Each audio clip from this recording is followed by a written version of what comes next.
So I learned that it wasn't about the number of transactions or the commissions that were so important, but it was the trust.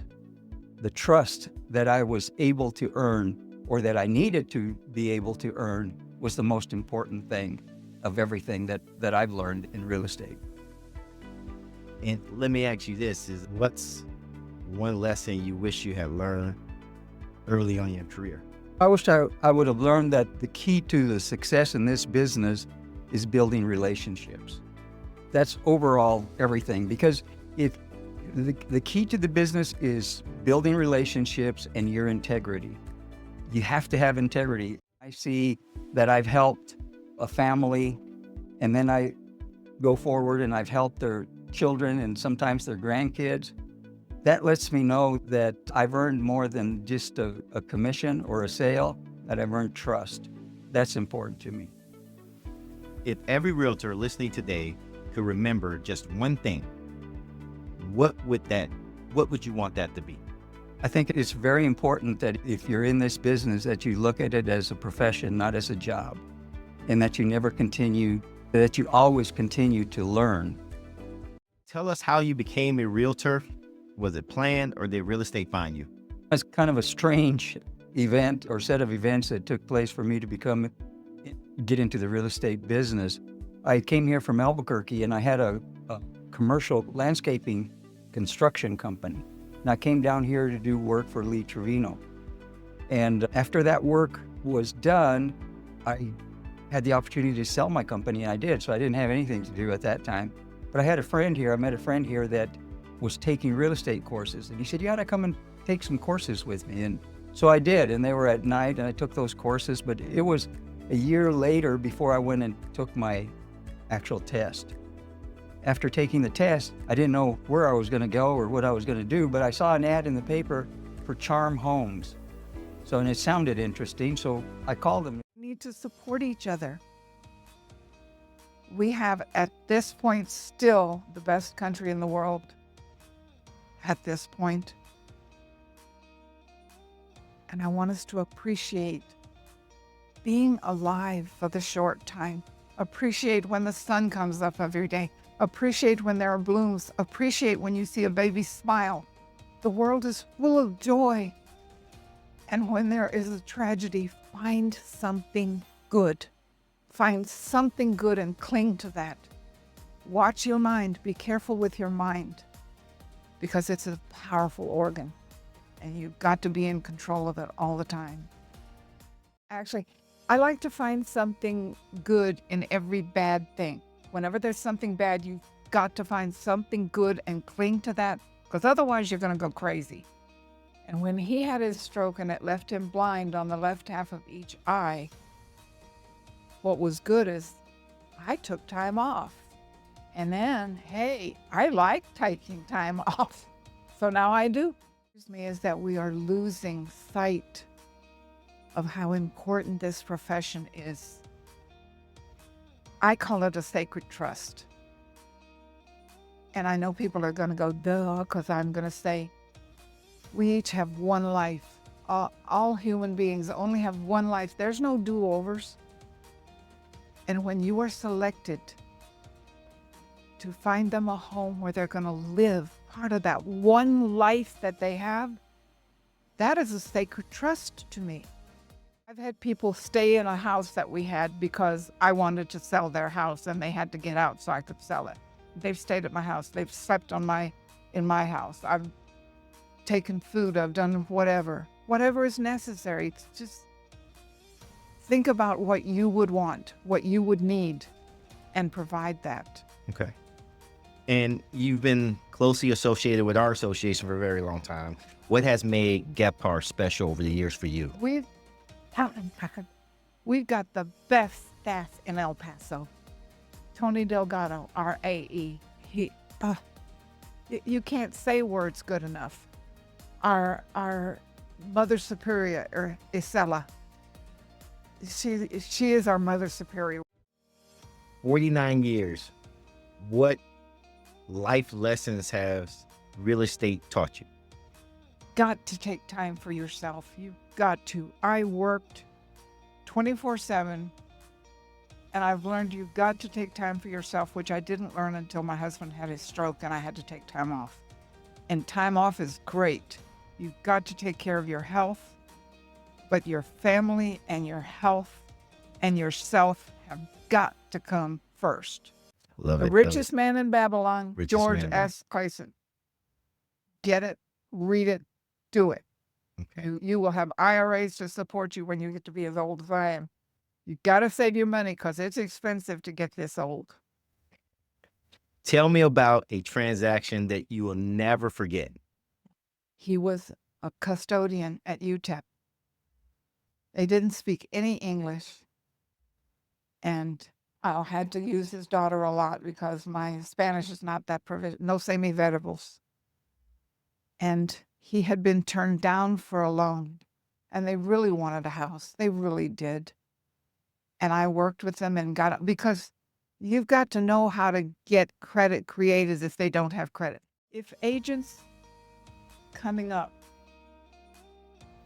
can realize what I've realized, that the service is how I get paid. Yes, money is a tool that we need to live, but the service stays in your heart. Money's gone. It's out paying bills. Everything changes, but the one thing that you cannot allow to change is your integrity. And that integrity is built on trust.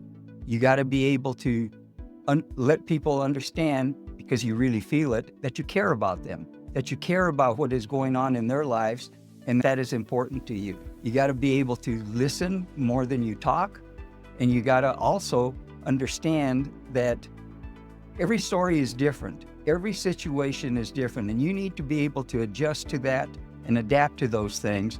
And those are the important things that I would have talked to myself back then, is you've got to learn to build relationships. I was selling bananas with a degree, but pay was good. And at that time, I ran into one of my relatives, Hank Garcia, with Security Realty, and he's the one that told me, Max, you're so intelligent. He thought I was. He probably was, but anyway, he says, you shouldn't be out there selling bananas. I think real estate would be ideal for you. So he convinced me to get my real estate license, which at the time I went ahead and took my test and passed it and got the real estate license while I was still working with United Fruit Company. Then eventually I left United Fruit Company and turned to real estate 100%. And of course I got my license in 1968, which was right before while I was working with United Fruit Company. I went through the house with him. The only thing that we realized was the people were still working and putting up the sheetrock, and all of a sudden, right in front of us, boom, one of the contractors fell right in front of us. He went right through the sheetrock. He didn't get hurt or anything. He started laughing. We started laughing also. So, well, since you got your license, you have to be aware that your main object was probably money that you wanted to make. And of course, they have to understand that money is important. But to make your money, you have to work smart. You can't make the money by working the hardest or the longest hours. Of course, realtors do work hard, but not working the longest hours is not the key. The key is to work smart so you have time to take time off and enjoy your profession. You get mentored by someone that has the latest information on technology. And I ask agents, never forget that you don't know everything. Times are changing, forms change. Technology, of course, is completely different now. Yeah. It's incredible. So they've got to understand that. Now they have to Telephone books and paper and stuff like that. Yeah, now they have to find someone that has the right Training. Have to listen. And sometimes they're right. And you may think you're right because you're that professional and you're the expert, but sometimes we learn a lot from people. And so we need to just listen and come out with a listing agreement and try to work it out the best you can. One thing is you have to be honest. Don't lie. If you don't know the answers, get the answers for them. But don't ever come out like you know everything, because none of us know everything. I don't care how many years you've worked. We all sometimes don't have the answers. Very confident, because sometimes I have walked away from people. If they want to do something that I think is unethical, want me to say something that's unethical, I will walk away. The money is not important. What I value is my integrity. My integrity is very important. One of the things that I always told my children, my grown children who are in real estate, don't think about the money. Do not think about the money. Take care of your clients. That's the most important thing. Take care of them, the money will come. But you got to take care of your clients. Confidentiality is so important. And we have to remember that not everybody wants to be on social media because they bought a home.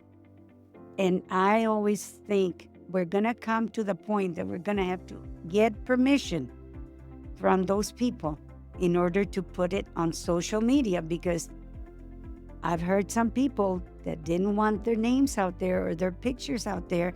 Not everybody wants to be known as that person that bought this house or how much they paid for it. It's very confidential. We need to be confidential. One of the things that we get some agents that they do not want to work with you, because it's so important to work together. We're all here for the same reason, that's take care of our clients.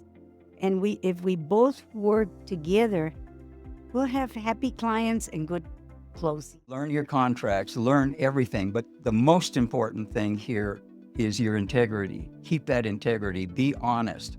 Always tell the truth, even though sometimes it may be a little awkward to do. Just do that. Do that.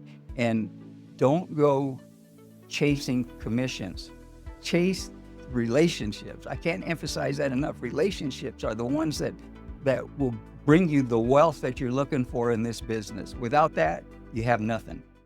I'm not the most educated person in the world, but I care about people. I can feel people. When I meet somebody, I can tell if I'm going to help them or not. And I feel like they can feel the same thing. And more than knowledge, I'm telling you, there's a feeling. They could feel it. I could feel people and they could feel me. I was a God-fearing person. I didn't want to do the bad stuff. Where I saw a lot of ladies having relationships, I didn't have time for that. So if you could go back and talk to your younger self.